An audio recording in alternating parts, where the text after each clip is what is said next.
Halo teman-teman, assalamualaikum warahmatullahi wabarakatuh. Berjumpa kembali dengan channel YouTube Tuan Pemula. Pada video kali ini saya akan memenuhi janji saya yang pada video saya yang sebelumnya, yakni membuat skema rangkaian dari watt ampere meter ini ya teman-teman, alat servis lampu, baik lampu LED ataupun lampu LHE ya teman-teman, dimana rangkaian ini sudah lengkap bagi saya seorang pemula ya teman-teman. Kalaupun masih jauh dari kata lengkap, namun bagi seorang pemula ini sudah merupakan alat yang sudah begitu lengkap ya teman-teman. Oke teman-teman, biar tidak memakan banyak waktu, kita langsung saja teman-teman. Namun jika video ini melebihi dari 12 menit, maka akan saya bagi menjadi 2 part lagi ya teman-teman, karena memori HP saya tidak terlalu punya banyak ruang ya teman-teman, HP jadul ini. Oke, untuk skemanya sendiri seperti ini dia ya teman-teman.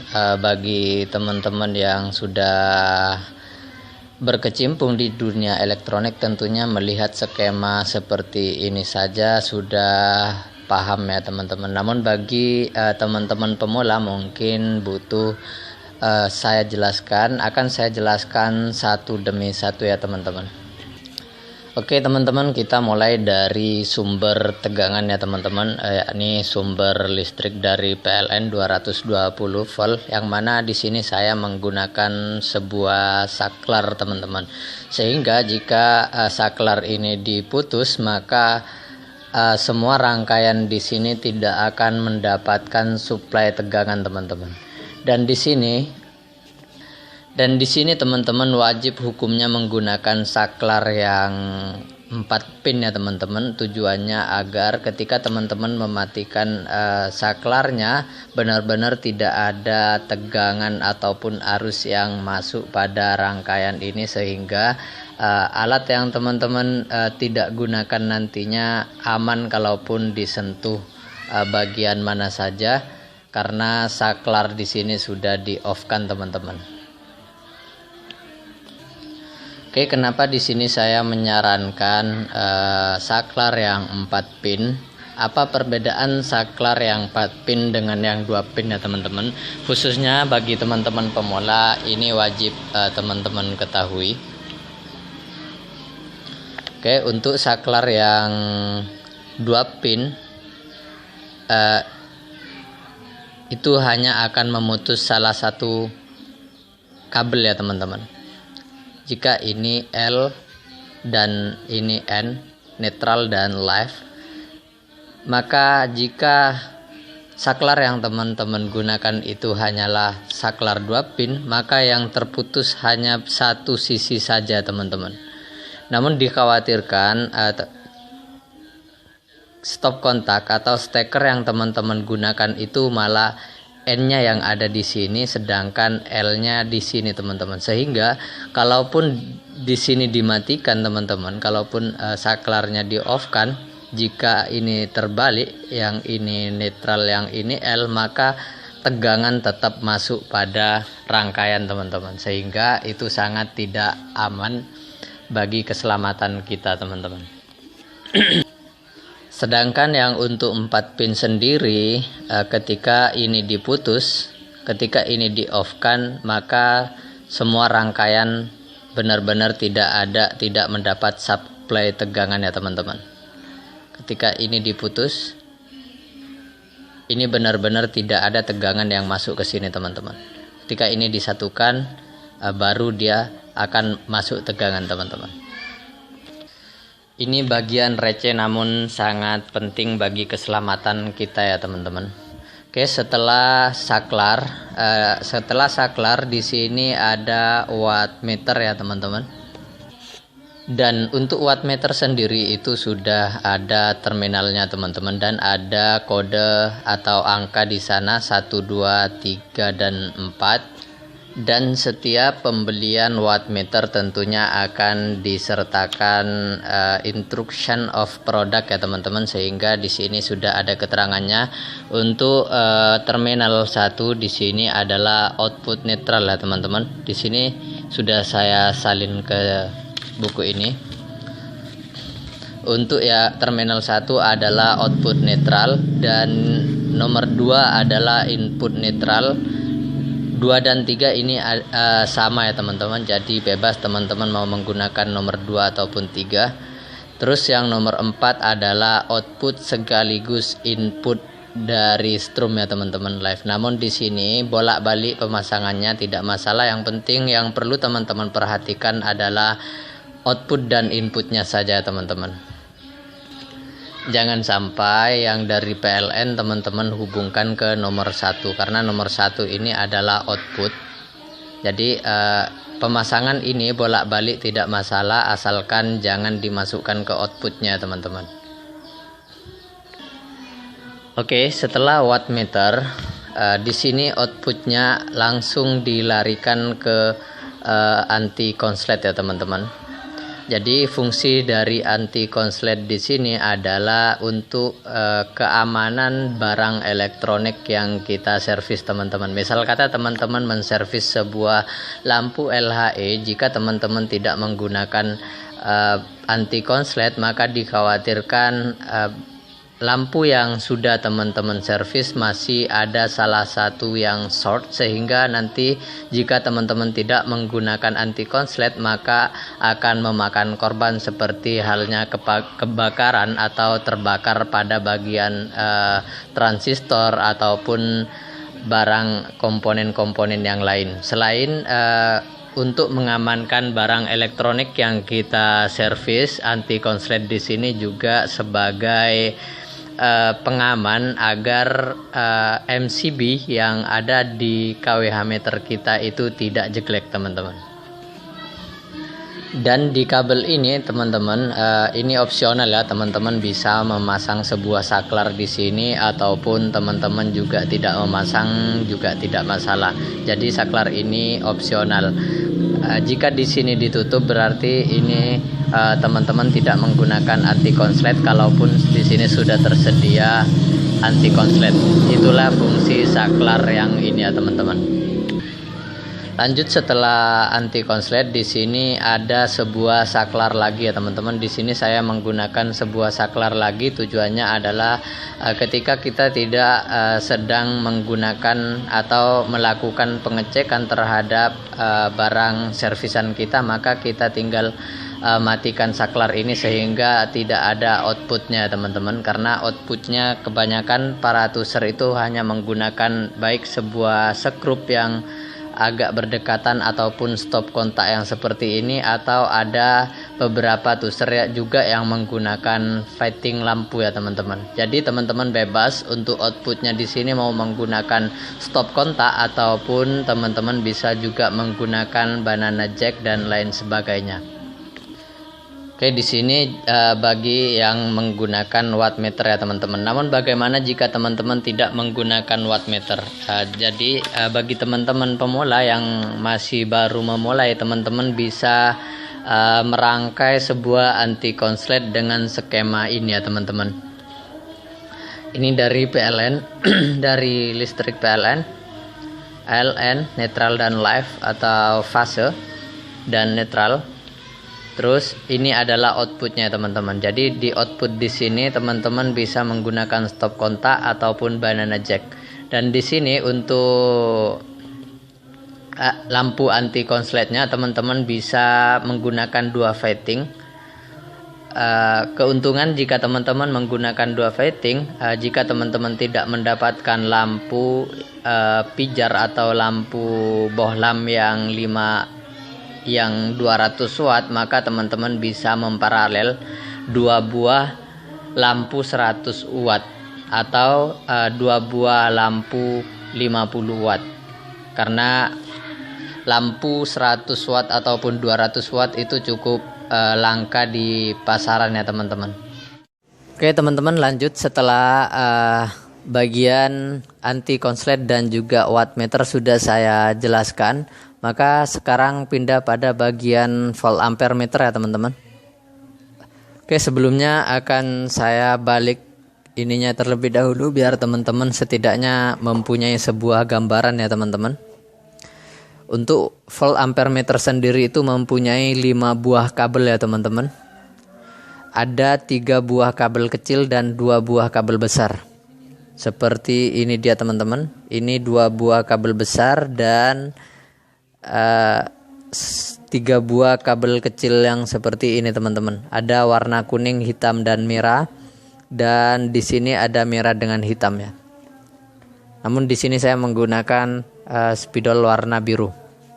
Dan selain volt ampere meter, di sini ada sebuah modul HVDC ya teman-teman. Ini jenisnya auto volt ya teman-teman.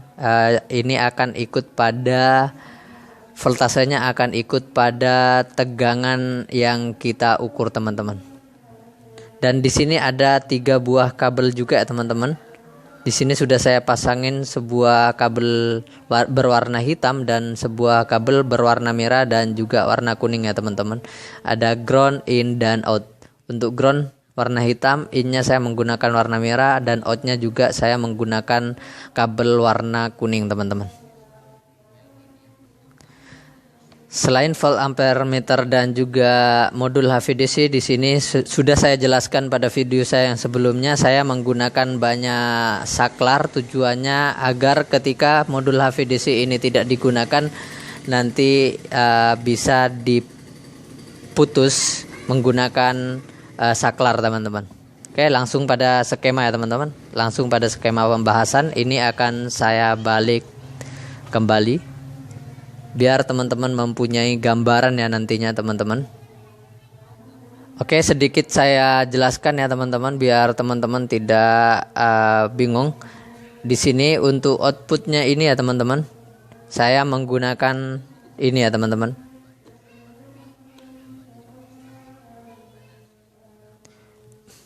Yang bagian ini saya menggunakan ini.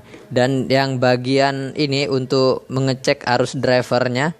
Untuk mengecek arus driver saya masukkan ke sini ya teman-teman. Jadi main dan plusnya kabel yang dari output dari driver ini akan dimasukkan ke sini teman-teman. Ini dia. Dan di sini untuk banana jack yang ini untuk mengecek voltase ya teman-teman. Baik voltase per chiplet ataupun keseluruhan teman-teman. Yang ini dia teman-teman. Untuk saklar ini adalah saklar yang bagian sini ya teman-teman. Fungsinya adalah untuk saklar beban ya teman-teman. Oke, akan langsung saya jelaskan saja biar teman-teman juga tidak bingung. Setidaknya teman-teman sudah mempunyai gambaran yang ini bagian yang mana. Dan sudah saya simulasikan pada video saya yang sebelumnya bagaimana cara mengecek arusnya dan juga bagaimana cara mengecek per chiplet. Sudah saya simulasikan pada video saya yang sebelumnya. Jadi bagi teman-teman yang baru menemukan video ini, silahkan cek pada video saya yang sebelumnya ya teman-teman. Oke teman-teman, lanjut ya. Di sini saya menggunakan power supply-nya, saya menggunakan sebuah charger HP ya teman-teman. Jadi teman-teman bebas mau menggunakan power supply jenis apa saja. Yang penting tidak melebihi dari kemampuan atau kapasitas baik modul HVDC-nya maupun volt ampere meternya ya teman-teman. Sekedar saran bagi teman-teman pemula, jadi teman-teman bisa menggunakan power supply yang mempunyai tegangan dari 4,2 volt hingga 20 volt ya teman-teman. Jangan sampai melebihi dari 20 volt DC teman-teman.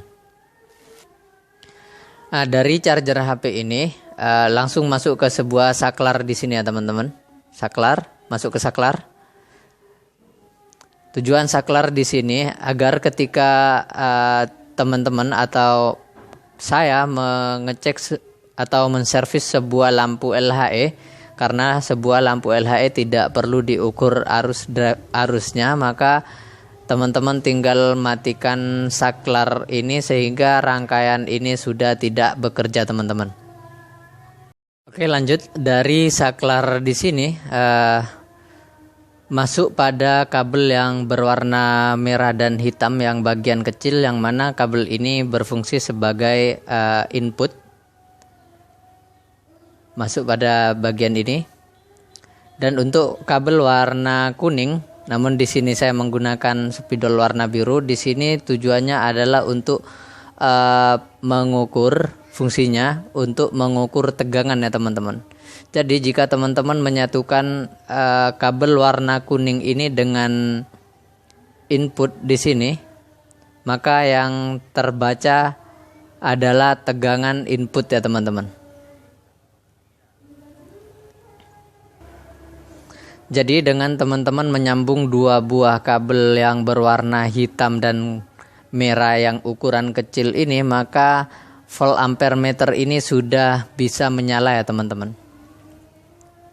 Terus lanjut pada dua buah kabel yang berukuran besar, di sini adalah untuk pengukuran arusnya ya teman-teman.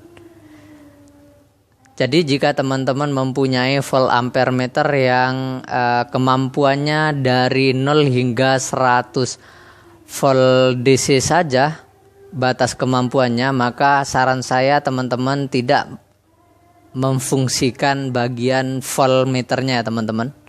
Jadi kabel yang warna kuning itu jangan dipakai agar tidak merusak volt ampere meternya teman-teman.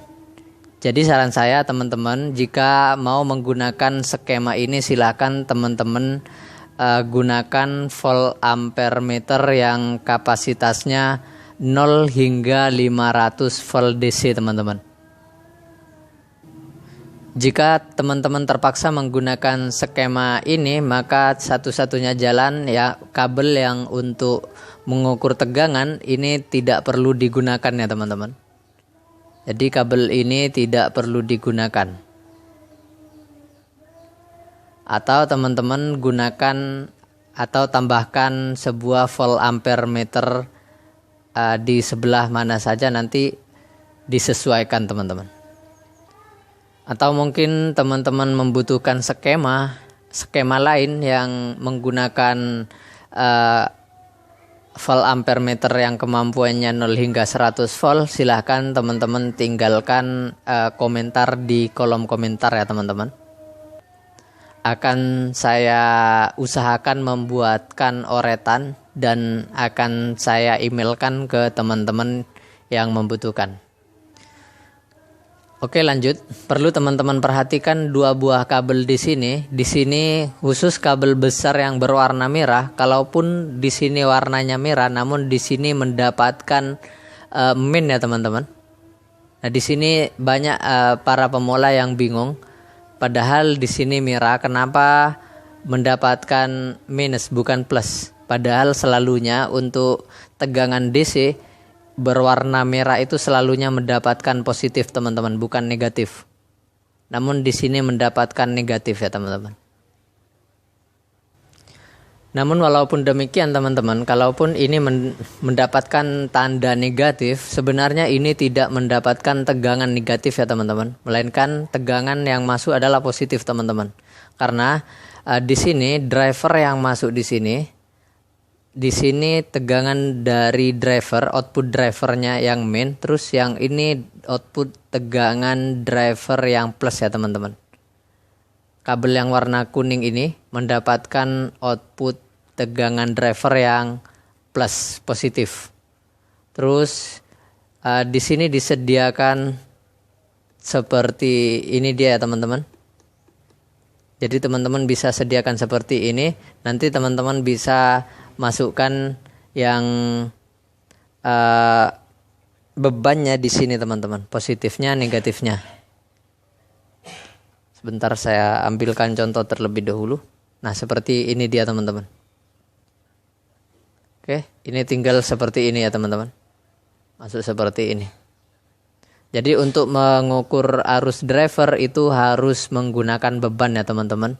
Tanpa beban saya tidak tahu bagaimana cara mengukur arus driver tanpa menggunakan beban. Yang saya tahu mengukur arus driver harus menggunakan beban seperti ini teman-teman. Oke, mudah-mudahan sejauh ini teman-teman bisa memahami ya teman-teman dengan apa yang sudah saya jelaskan. Namun jika teman-teman masih bingung, silahkan teman-teman tanyakan kebingungan teman-teman di kolom komentar.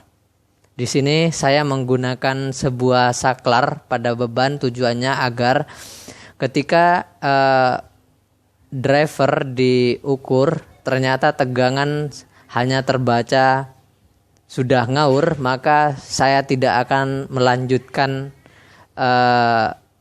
pada pengecekan arus ya teman-teman. Tidak akan saya nyalakan saklar, tujuannya agar beban LED yang saya jadikan beban ini tidak putus teman-teman. Dikhawatirkan di sini IC drivernya sudah short teman-teman. Oke, ini rangkaian ini tanpa HVDC sudah bisa bekerja ya teman-teman.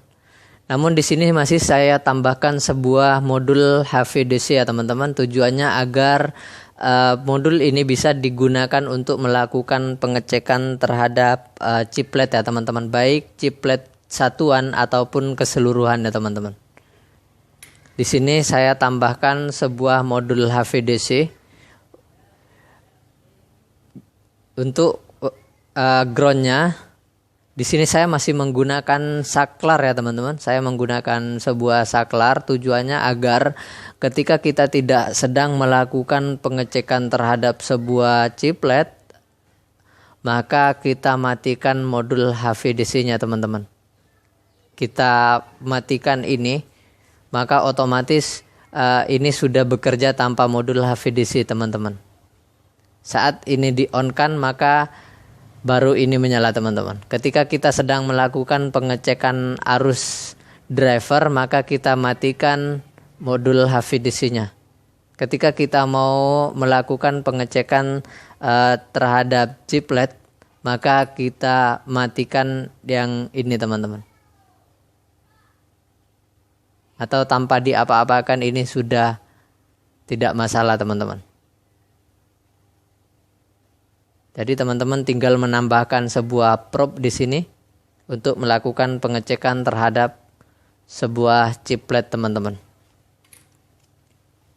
Oke, mudah-mudahan bisa dipahami ya.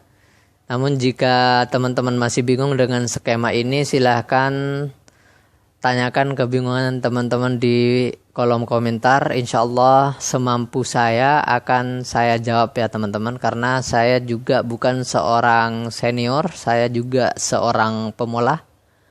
Oke, mungkin itu saja video kali ini dari saya. Semoga bermanfaat. Dan bagi teman-teman yang menganggap skema ini penting, silahkan bagikan pada teman-teman yang lain.